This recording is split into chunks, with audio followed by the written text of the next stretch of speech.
जय श्री राम। श्री रामचरितमानस के बालकांड के दोहा संख्या 60 में गोस्वामी तुलसीदास जी कहते हैं कि जब ब्रह्मा जी ने दक्ष को प्रजापतियों का नायक बना दिया तो इतना बड़ा पद पाकर दक्ष जी में अभिमान हो गया। जगत में ऐसा कोई नहीं पैदा हुआ जिसको प्रभुता पाकर मद न हो। दक्ष ने सब मुनियों को बुला लिया और बड़ा यज्ञ करने लगे। जो देवता यज्ञ का भाग पाते हैं, दक्ष ने उन सबको आदर सहित निमंत्रित किया। दक्ष का निमंत्रण पाकर किन्नर, नाग, सिद्ध, गंधर्व और सब देवता अपनी अपनी स्त्रियों सहित चले। विष्णु, ब्रह्मा और महादेव जी को छोड़कर सभी देवता अपना अपना विमान सजाकर चले। सती जी ने देखा अनेकों प्रकार के सुंदर विमान आकाश में चले जा रहे हैं। सती जी ने विमानों में देवताओं के जाने का कारण पूछा। तब शिवजी ने सब बातें बतलाई। पिता के यज्ञ की बात सुनकर सती कुछ प्रसन्न हुई और सोचने लगी कि यदि महादेव जी मुझे आज्ञा दें तो इसी बहाने कुछ दिन पिता के घर जाकर रहूं, क्योंकि उनके हृदय में पति द्वारा त्यागी जाने का बड़ा भारी दुख था, पर अपना अपराध समझकर वे कुछ कहती नहीं थी। आखिर सती जी भय, संकोच और प्रेम रस में सनी हुई मनोहर वाणी से बोली, हे प्रभु, मेरे पिता के घर बहुत बड़ा उत्सव है। यदि आपकी आज्ञा हो तो हे कृपाधाम, मैं आदर सहित उसे देखने जाऊं। शिवजी ने कहा, तुमने बात तो अच्छी कही, यह मेरे मन को भी पसंद आई, पर उन्होंने न्योता नहीं भेजा, यह अनुचित है। दक्ष ने अपनी सब लड़कियों को बुलाया है, किंतु हमारे वैर के कारण उन्होंने तुमको भी भुला दिया।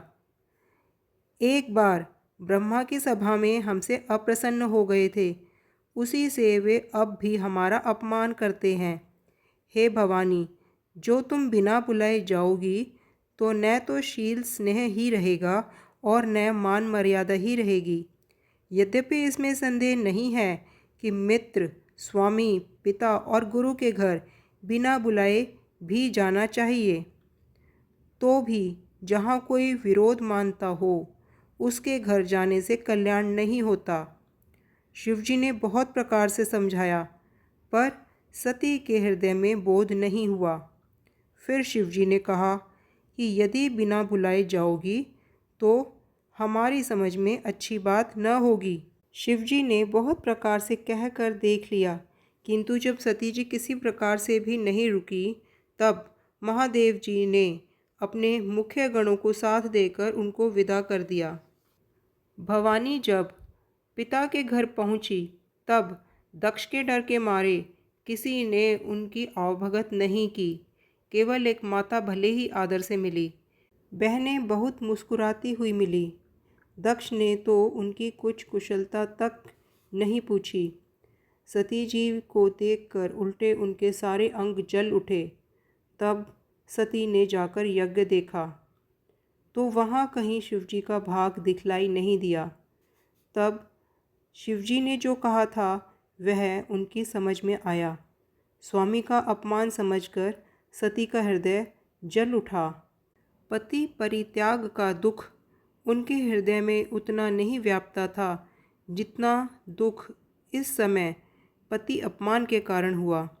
यद्यपि जगत में अनेक प्रकार के दारुण दुख हैं, तथापि जाति अपमान सबसे बढ़कर कठिन है। यह समझकर सती जी को बड़ा क्रोध हो आया। माता ने उन्हें बहुत प्रकार से समझाया बुझाया, परंतु उनसे शिवजी का अपमान सहा नहीं गया। इससे उनके हृदय में कुछ भी प्रबोध नहीं हुआ।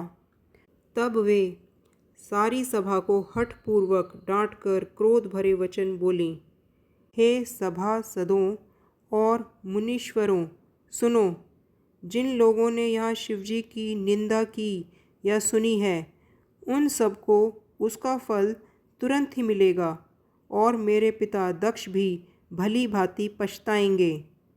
जहाँ संत, शिवजी और लक्ष्मीपति विष्णु भगवान की निंदा सुनी जाए, वहाँ ऐसी मर्यादा है कि यदि अपना वश चले तो उसकी जीभ काट लो और नहीं तो कान मूंदकर वहाँ से भाग जाओ। त्रिपुर दैत्य को मारने वाले भगवान महादेव संपूर्ण जगत की आत्मा हैं।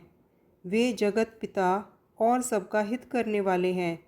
मेरा मंद बुद्धि पिता उनकी निंदा करता है और मेरा यह शरीर उनके द्वारा ही उत्पन्न हुआ है। इसलिए चंद्रमा को ललाट पर धारण करने वाले वृषकेतु शिवजी को हृदय में धारण करके मैं इस शरीर को तुरंत ही त्याग दूंगी। ऐसा कहकर सती जी ने योगाग्नि में अपना शरीर भस्म कर डाला। सारी यज्ञशाला में हाहाकार मच गया। सती का मरण सुनकर शिवजी के गण यज्ञ विध्वंस करने लगे। यज्ञ विध्वंस होते देखकर मुनीश्वर भृंगु जी ने उसकी रक्षा की। ये सब समाचार शिवजी को मिले। तब उन्होंने क्रोध करके वीरभद्र को भेजा। उन्होंने वहां जाकर यज्ञ विध्वंस कर डाला और सब देवताओं को यथोचित दंड दिया। दक्ष की जगत प्रसिद्धि वही गति हुई जो शिवद्रोही की हुआ करती है। यह इतिहास सारा संसार जानता है, इसलिए मैंने संक्षेप में वर्णन किया। सती ने मरते समय भगवान हरि से यह वर मांगा कि मेरा जन्म जन्म में शिवजी के चरणों में अनुराग रहे। इसी कारण उन्होंने हिमाचल के घर जाकर पार्वती के शरीर से जन्म लिया। जब से उमा जी हिमाचल के घर जन्मी, तब से वहाँ सारी सिद्धियाँ और संपत्तियाँ छा गईं। मुनियों ने जहाँ तहाँ सुंदर आश्रम बना लिए और हिमाचल ने उनको उचित स्थान दिया। उस सुंदर पर्वत पर बहुत प्रकार के सब नए नए वृक्ष सदा पुष्प फल युक्त हो गए और वहाँ बहुत तरह की मणियों की खानें प्रकट हो गईं। सारी नदियों में पवित्र जल बहता है और पक्षी पशु भ्रमर सभी सुखी रहते हैं। सब जीवों ने अपना स्वाभाविक वैर छोड़ दिया और पर्वत पर सभी परस्पर प्रेम करते हैं। पार्वती जी के घर आ जाने से पर्वत ऐसे शोभायमान हो रहा है जैसे राम भक्ति को पाकर भक्त शोभायमान होता है। उस पर्वतराज के घर नित्य नए नए मंगलोत्सव होते हैं, जिसका ब्रह्मादि यश गाते हैं। जब नारद जी ने ये सब समाचार सुने तो वे कौतुक ही से हिमाचल के घर पधारे। पर्वतराज ने उनका बड़ा आदर किया और चरण धोकर उनको उत्तम आसन दिया। फिर अपनी स्त्री सहित मुनि के चरणों में सिर नवाया और उनके चरणोदक को सारे घर में छिड़का। हिमाचल ने अपने सौभाग्य का बहुत बखान किया और पुत्री को बुलाकर मुनि के चरणों पर डाल दिया और कहा, हे मुनिवर, आप त्रिकाल अज्ञ और सर्वज्ञ हैं। आपकी सर्वत्र पहुँच है, अतः आप हृदय में विचार कर कन्या के दोष गुण कहिए। नारद मुनि ने हंसकर रहस्य युक्त कोमल वाणी से कहा, तुम्हारी कन्या सब गुणों की खान है। यह स्वभाव से ही सुंदर, सुशील और समझदार है। उमा, अंबिका और भवानी इसके नाम हैं। कन्या सब सुलक्षणों से संपन्न है। यह अपने पति को सदा प्यारी होगी। इसका सुहाग सदा अचल रहेगा और इसके माता पिता यश पावेंगे। यह सारे संसार में पूज्य होगी और इसकी सेवा करने से कुछ भी दुर्लभ नहीं होगा। संसार में स्त्रियां इसका नाम स्मरण करके पतिव्रत रूपी तलवार की धार पर चढ़ जाएंगी। हे पर्वतराज, तुम्हारी कन्या सुलक्षणी है। अब इसमें जो 2-4 अवगुण हैं उन्हें भी सुन लो। गुणहीन, मानहीन, माता पिता विहीन, उदासीन, संशयहीन, योगी जटाधारी, निष्काम हृदय, नंगा और अमंगल वेश वाला, ऐसा पति इसको मिलेगा। इसके हाथ में ऐसी ही रेखा पड़ी है। नारद मुनि की वाणी सुनकर और उसको हृदय में सत्य जानकर पति पत्नी हिमवान और मैना को दुख हुआ और पार्वती जी प्रसन्न हुई। नारद जी ने भी इस रहस्य को नहीं जाना, क्योंकि सबकी बाहरी दशा एक सी होने पर भी भीतरी समझ भिन्न भिन्न थी। सारी सखियां पार्वती, पर्वतराज, हिमवान और मैना सभी के शरीर पुलकित थे और सभी के नेत्रों में जल भरा था। देवऋषि के वचन असत्य नहीं हो सकते। पार्वती ने उन वचनों को हृदय में धारण कर लिया। उन्हें शिवजी के चरण कमलों में स्नेह उत्पन्न हो आया, परंतु मन में यह संदेह हुआ कि उनका मिलना कठिन है। अवसर ठीक न जानकर उमा ने अपने प्रेम को छिपा लिया और फिर वे सखी की गोद में जाकर बैठ गई। देव ऋषि की वाणी झूठी नहीं होगी, यह विचार कर हिमवान, मैना और सारी चतुर सखियां चिंता करने लगी। फिर हृदय में धीरज धरकर पर्वतराज ने कहा, हे नाथ, कहिए अब क्या उपाय किया जाए। मुनीश्वर ने कहा, हे हिमवान, सुनो, विधाता ने ललाट पर जो कुछ लिख दिया है उसको देवता, दानव, मनुष्य, नाग, मुनि कोई भी नहीं मिटा सकते। तो भी एक उपाय मैं बताता हूँ, यदि देव सहायता करें तो यह सिद्ध हो सकता है। उमा को वर तो निसंदेह वैसा ही मिलेगा जैसा मैंने तुम्हारे सामने वर्णन किया है, परंतु मैंने वर के जो जो दोष बतलाए हैं, मेरे अनुमान से वे सभी शिवजी में हैं। यदि शिवजी के साथ विवाह हो जाए तो दोषों को भी सब लोग गुणों के समान ही कहेंगे।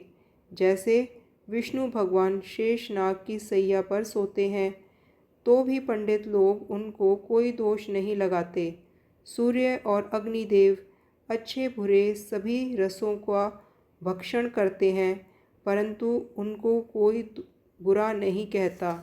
गंगा जी में शुभ और अशुभ सभी जल बहता है, पर कोई उन्हें अपवित्र नहीं कहता। सूर्य, अग्नि और गंगा जी की भांति समर्थ को कुछ दोष नहीं लगता।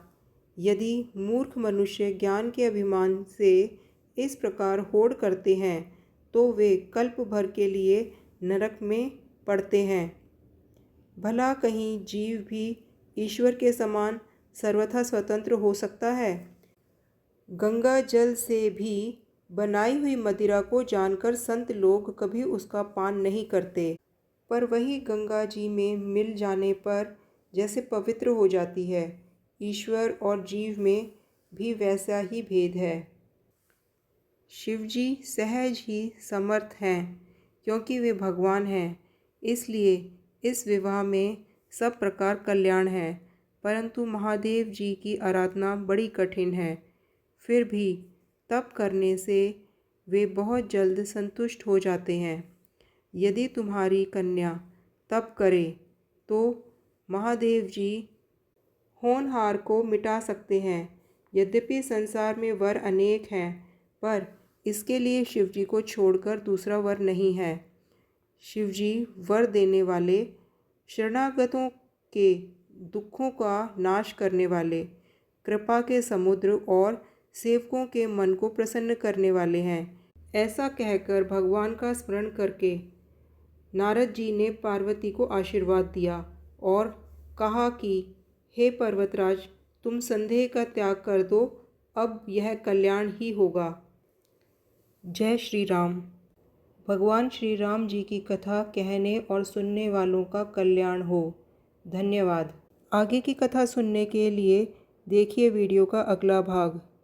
वीडियो पसंद आया हो तो चैनल को लाइक और वीडियो को सब्सक्राइब करें और अपने दोस्तों के साथ शेयर करें।